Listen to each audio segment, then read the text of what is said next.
What's up, Bleacher Report? Welcome to Hot Seat Press Conference. We're live from the Wynn in Las Vegas, getting ready for the match by Capital One.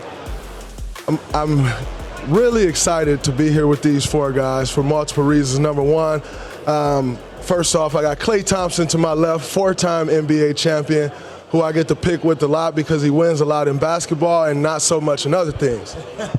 Then we have another four-time NBA champion, Steph Curry, who I think is the best golfer on this stage, and we'll get to that later. I bet a lot of money on these guys. I'm a lot poorer than these guys, so if I lose, these two will be paying my bets. Talk to him. On my right, I got two-time champion, Super Bowl champion, Patrick Mahomes, best quarterback in the NFL. And then we got the greatest tight end in history, also two-time NFL Super Bowl champion, Travis Kelce. Welcome. We in the house, baby. That is one of my $10,000 bets. So this concept will be very simple. We will take questions from the fans on here. I will ask you guys if the questions are corny, they're not me. If they aren't corny, maybe they are me. Number one, for all four of you guys, at Bankshot asks, have you ever accidentally hit anyone with an errant golf shot?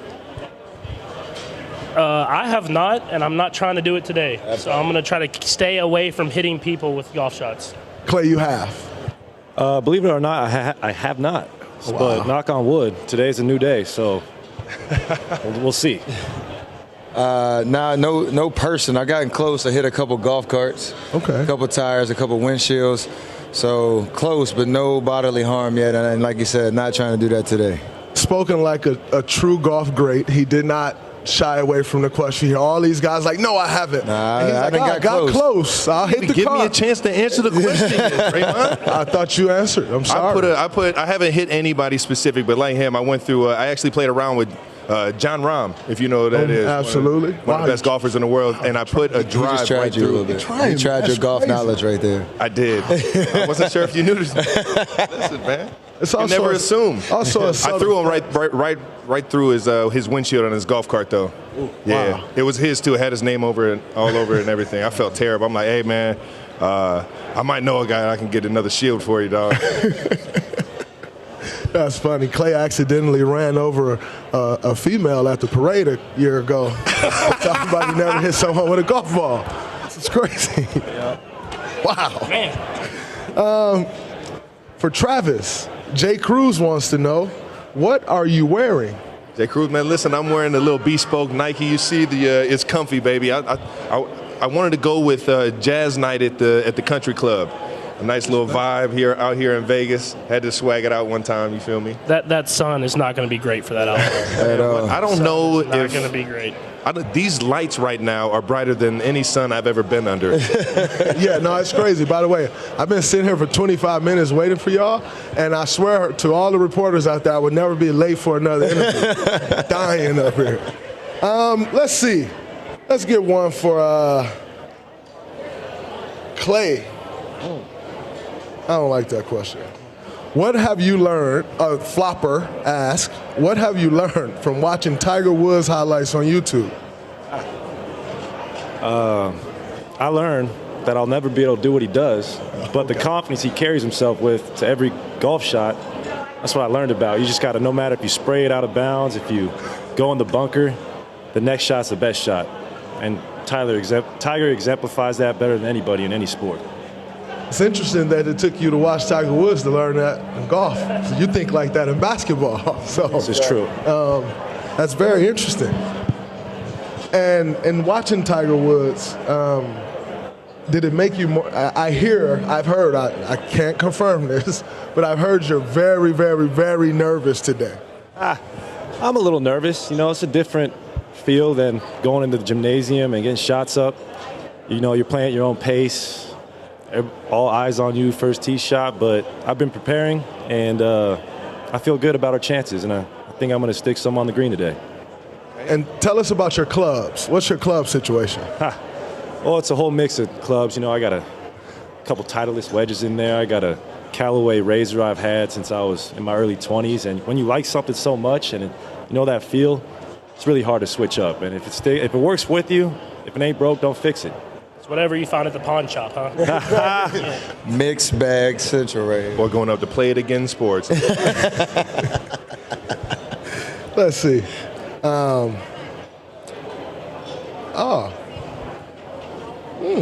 question. Draymond and Travis, who would your dream podcast guest be? Man, that's a good one right there. Keeping it in the sports world, man. I've always been a big Deion Sanders fan, man. I'm talking about Deion, the prime time himself, one of the best college coaches out there right now. Everything he does turns to gold, man, and or everything he touches turns to gold, man. So I would love to get Deion on there, speak some wisdom. He's one of the best motivators that I've ever come across in my life. So getting Deion on the pod would be amazing.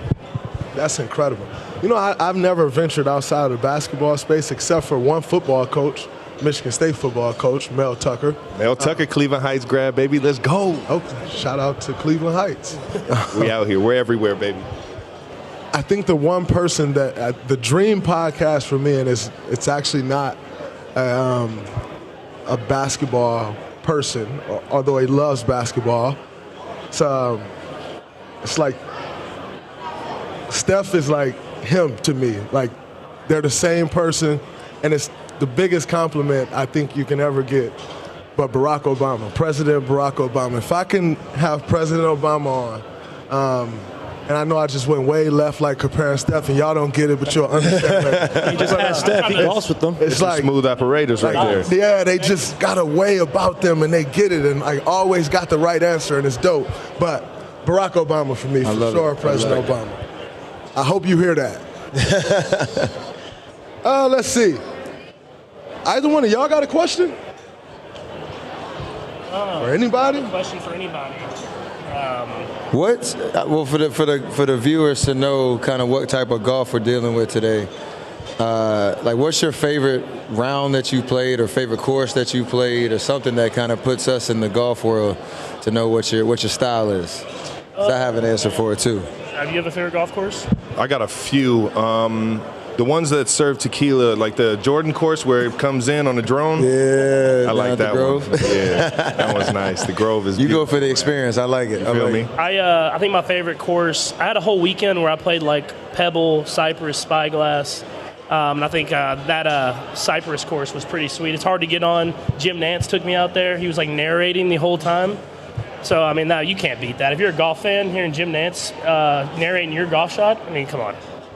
That's it, Clay. I got one, though. You guys see us everywhere teaming up in all different aspects, man. Have you guys ever teamed up on anything outside of basketball? That's a good question. I don't think so. Like Beer pong, anything? not beer pong. Each other and things. You say what? We compete against each other. Yeah, Poker. that's a good call. Hooray. Maybe I don't wanna trying get to. into that. I was about to say beating up on him on the card table, but that don't happen. This man wins everything on the card table. So I'll let you hear about, about- it. yeah, all the earnings from today are probably gonna end up in his pocket by the end of the next year. I got a question. As a fan of y'all, I want to know if y'all have just a strictly 3-point shooting contest, who's winning? We're even right now. 1-1. Wow. We are. That's a political Official. answer. That's bullshit. I'm taking myself. And I'm taking myself. That's if there is a hoop right now, we settle it. But Draymond, I don't know if there is. Draymond, can you I don't break know the if tie there for is. us? Beat both of them. This man almost lost to Kevin Hart. Wow, that's crazy. Wow. People don't forget. You know what? We got a bunch of 4-time champions up here. And then we got some 2-time champions. We're going to take a question from another 2-time champion. However, football championships and basketball championships are way different. Winning 2 in football is really like winning 4. It's nearly impossible. We got another 2-time champion, Mr. Von Miller. You have a question, my good sir? Yes, Howdy, sir. guys. Fine, what's happening? You know, I play golf. You guys play golf too. What parallels does golf have to your respective sports?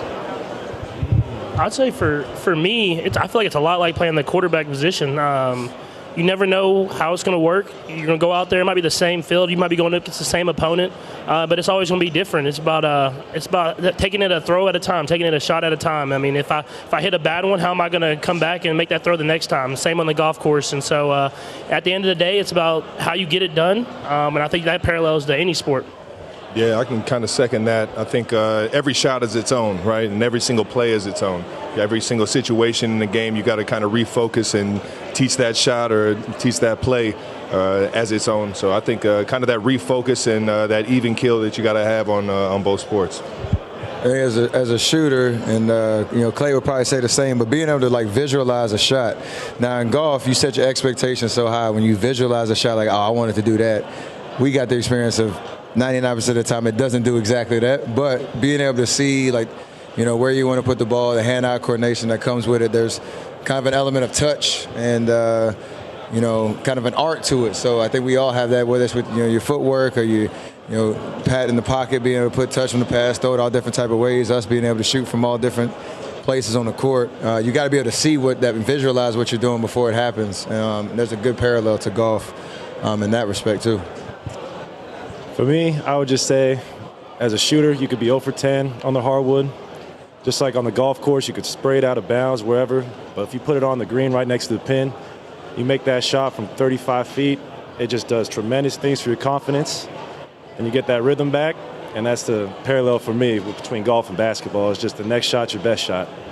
I appreciate you guys, man. It's dope. Absolutely. Get it, Von. I got a question for you two guys. Y'all want to ask these guys about shooting. Who's the better basketball player out of you? And by the way, that is from Gio. Gio. It kind of we play two different styles of games. I'm gonna be honest. If we went one-on-one and he had me at like the high post, like I'm in trouble. I'm gonna be honest with you. Okay. But I'm better passer. I probably have better vision on the court. I can probably shoot the 3-ball better. What? I mean, come on now. Hey, dog. He does have a step back though. He's got to say he's an off the dribble shooter. I can't dribble for nothing. I'm dribbling off my knees. No, he has that like. He's like a mini Jokic, man. He's down there just in the post. He's just I'm a little going to smaller, work in the but he's paint. just soft on the rim and everything like that. We're going to work in the paint all day. I got a baby hook. I got a full Kareem. I got the full arsenal. That is a big compliment, a baby joker. I'm just, he's I played like Kevin Love at UCLA. Oh, just Kevin Love at UCLA. I was giving him a compliment. I respect I was trying that. to put it up there. Okay, I respect Kate Love at UCLA was nice, though. Question. Obviously, football has turned out great for you. But do you ever regret not going the baseball route? 100%. Just when I'm at baseball games more than anything. When I'm at a baseball game and I'm watching them play, and I'm like, man, because a lot of the guys that are in the league now, I played with growing up. I know a guy named Michael Kopech who's like one of the aces for the White Sox, and I'm like, we played growing up our whole entire life battling, and so I'm like, when I see those guys going out there and balling, it kind of gives me that, man, I could be out there, but making the football money does help out at the end of the day. That QB money is a little different now. A little different. Steph, today, are you worried that Klay is going to drag y'all down? No, not in the slightest, because one, I saw him play, 3 or 4 holes this morning getting loose. He's got the game. I think once he gets past the first tee shot and kind of settles in, he's going to be good. But our chemistry, like, I think I can coach him up, put him in the right positions. And we will keep it simple. Like, we're very simple. It looks chaotic, but it's very simple at the same time when we're out there on the court, how we move off each other and all that type of stuff. So that chemistry and that communication is going to pay dividends over there. He's going to surprise y'all. Just watch. He's going to surprise y'all. I can't wait for the first tee, He's going to surprise Everybody just keeps talking about this first tee. Way over here praying for my downfall. That is crazy. I just want to see good or bad. bet on See you. what happens. I bet on you. I got you. I got you. One way or another. I hope so. I hope so. Let's see. For all 4 of you guys, I like this one. If your partner, all 4. If your partner wasn't a pro athlete, this is from Anderson, what job would he be good at? That's a great one. I like that. Klay would be a great newspaper editor. Wow. I don't know why I could see that. That's exactly what he knows. He knows the most random facts. He spends time, scouring through the San Francisco Chronicle and the Wall Street Journal pregame. That's his routine. So I think he'd be a great. He has a fascination for current events and whatnot. So I think he'd be a great, editor in chief at. Where are we going? The Portland. What's it? Portland Tribune. There it is.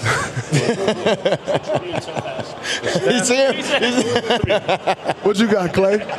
I see him as like an administrator of some kind. I see him doing all this work with the kids of Oakland and around the country, Eat, Learn, Play, Underrated Tour. And I can just see all the kids in high school with all the problems going to Steph for advice and getting annoyed probably after a while, but he hides it so well. And I mean, just seeing him with his kids have the patience he has, I could see him just doing really well being an AD somewhere and commanding a high salary because he's getting all the good talent and all the bowl games in the NCAA tourney every year, just profiteering off all these young bucks. I could just see Steph just. I just seen a movie just play out right there. That's like a movie script, right? It's like Bleacher. Alternate universe. According to Draymond, he'd be the president. That's a fact. That is a fact. Too nice to be the president, bro. So you don't think President Obama's nice? I think he's incredibly nice. I just think you got to make really hard decisions. And so you think Steph's not capable of making hard decisions? Keep asking follow-ups. Keep asking follow-ups. No comment. No, mine's easy. Like, Trav would be a DJ 1,000%. Wow. Okay. Like, that dude, I don't know if he slept last night. I mean, he's out there. He's having a great time. He's the life of the party. And he likes to, whenever we're playing music, man, he's the guy playing music, all types of music, too. Okay. I rock with that. Man, I'll tell you what, man. This guy, his mind works so freaking fast, man, and his memory is crazy. So I think I really don't know where I'm going with it. I think I can see him doing a wide variety of things, but the one thing that's really unique about him is that voice, man. He's got a voice for radio, man. If you hear it, if you just got to shut your eyes, he's got to, welcome back to WT. And Kelce. Kelce's passing the 20 to the 10. Touchdown. He's got to use that to his advantage, baby. I see him on the radio all day. That's an interesting one for me because I saw one day where you said you didn't know how to read defenses when you first came into the NFL. But to say your mind processes things at that rate, was not being able to read the defenses, was that just like due to not being familiar, or have you really improved, up on that skill? Just I've improved on the skill, obviously, but at the same time I learned more. I think any of us, we take a next step, you learn a ton more. And I always knew how to work I say green grass. Like, I think that's why me and Trav do so well on the field. It's like, I know the play says you need to go there, but it's open over here. Let me throw it to this spot. And so I always relied on that. Well, then I started learning what the defense was actually doing, and it just made it easier. That's why I think I'm a better player now than I was in college. Even though I'm playing better people because I've been opened up to more. I've learned more, and then I could always lean back on just making it happen. How much of a benefit is it to you to have a coach like Andy Reid who's been great with quarterbacks? No, it's the best thing that ever happened to me. Having a great coach that has helped out every quarterback, made every quarterback he's been with better. It helped me a ton. I got to sit for a year, didn't even play, just learning. And then when I came out that next year, like I said, I was like, man, I went from playing in the Big 12 at Texas Tech against Baylor and all these colleges to the NFL, and I feel like it's easier in the NFL. And that's because I just had learned so much more with Coach Reid and all these guys around me. And you two guys get to play for a coach that was a shooter. And the way you guys shoot the ball, best to ever do it, both of you. What difference has that made in having a coach that was, by percentage, best shooter in NBA history at the time? One, he kept it real on and obviously y'all know the experience of understanding when he came in, we were already at a pretty solid level, as a team. He was just trying to add, a couple little tweaks to get us over the hump and, feature your playmaking ability, your core vision and IQ with our shooting and our spacing and our movement, and just knowing, what our strengths were and working to them. It's still, where we at 9-10 years in, I know he still gets pissed off about some of our shot selection, and but I say he keeps it real on hey, we can't even say nothing because they're just going to shoot terrible shots from time to time. We can reel them back in every once in a while. He's got a bunch of those videos or reactions of him, to shots that we've taken where he's, hand on his head, what's going on. But he knows that's our strengths, and he knows that's what makes us who we are, and it's created success. So feature that, but also have some guidelines in place to help us, all kind of figure it out. That's hilarious because that's exactly the same on us. It's like you just push the limit, you throw one, you look at the coach. I look at Coach Reid, I'm like, I know. It was just too much. It was too much. I don't even got to look over there. I know I'm getting that Andy Reid eyebrow. I'm just gonna, and you got to tighten up, player. You got to tighten it up. Trav, give me your top 5. This obviously includes you. top 5 tight ends in NFL history. I mean, I'll keep myself out of it. No, and I'm not even going to. Are you in the top 5? I mean, personally, you know what I mean? I think like these two have done, like Pat's doing right now with the QB position, I feel like I've transcended the position into something that is different. I'm so fortunate in Kansas City that Coach Reed was able to kind of let me grow in the offense, and I just was able to kind of keep, taking it to new places. But so I think I'm in there as a transcender of the game. But what Tony Gonzalez has done in the league, his consistency, back when it was like literally you could go out there and die and get your head taken off every single time you go over the middle. He was doing it week in, week out, played for, I think, close to 17 years, 17 years, and just was an Iron Man the entire time. Good hooper, Tony's too. Up there. I'm going Gronk as well. Gronk. I mean, well, Rob Gronkowski, he was like Shaq on the football field as an offensive player, man. Just an absolute physical, dominant guy. I'll throw Antonio Gates. I grew up watching him at Kent State, also a Michigan State guy for a little bit. Who else we got? Shannon Sharp's got to be. Shannon Sharp's in there, 100%. Unk, you got to throw Unk in there, man. He transcended the game from where it was when he was playing. That's 5 because it's you. Including you. You. Yeah, right. We're not doing this. You're not going to give me the whole media. I'm not putting myself in there. Nah, we rolling. Last question before we get out of here. Bays, what up? Give me the score, the final score today. Y'all winning. What's the final score? We're gonna win it. We're gonna win it on the last hole. Wow. I like to make great TV. I like for it to come down to the very end. That the waterfall in the background. I wouldn't even be surprised if they hopped up early. I like to get in that last 2-minute drill, and I make the comeback. And if you everybody go up likes early, it on TV. Just a final 2-minute run, a little drop it on the green, knocking the birdie putt, and win it. Dramatic fashion, fellas. I mean, I got Klay Thompson making a Aaron Rodgers-esque. Sorry to bring up old memories, but an Aaron Rodgers-esque dagger putt. I don't know what hole it's going to be, whether it's hole 9, 10, 11, 12, whatever it is. But I got a good feeling about that. That's going to be the ending right there. Any side bets before we get out of here? We still got a little bit of time on the range. We can talk about it. I don't know what you got. Yeah, we can talk about it a little bit. Maybe a shotgun, a Coors Light, shotgun a beer, man. I absolutely love it. Hey, there it is. That's a wrap. That is a wrap. From here, the Hot Seat Press Conference. Stay here as the guys now are heading out to the driving range. We will be covering that, but also check out the match, 6:30 Eastern on TNT. Peace. Get it.